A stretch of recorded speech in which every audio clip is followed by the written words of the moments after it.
بس بصراحة أنا صحيت على أخبار بشعة، مش قادرة أوصف لكم قد إيه. بس يعني أنا متأكدة إن مش أنا الوحيدة اللي حاسة بكده، وإن إحنا كلنا لما قرينا الخبر ده عندنا كمية غضب مش طبيعية.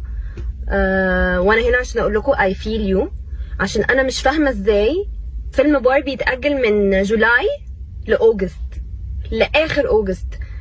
هو إزاي مفيش اهتمام يا جماعة بمشاعر الشباب للدرجة دي؟ يعني هي وصلت لكده؟ يعني هو ده اللي احنا وصلنا له؟ طب انا اهو، انا قدامكم مثال اهو، نزلت اجيب طقم بينك كنت عشان على اساس بقى ان هو في جولاي. انا ده مش هضطر ما البسوش لحد اخر اوجست، هتكون اصلا البلاوز ادمت. واحلف لكم بايه وحياة ربنا، اقسم بالله انا واحده صاحبتي راحت تعمل ضوافرها عشان بينك عشان تدخل بيها الفيلم، كده هتضطر تدخل بيها في اوجست، اخر اوجست. معناه ان هي هتضطر تعمل ريفيل تاني قبل ما تدخل الفيلم عشان هيكون خلاص ضوافرها طولت.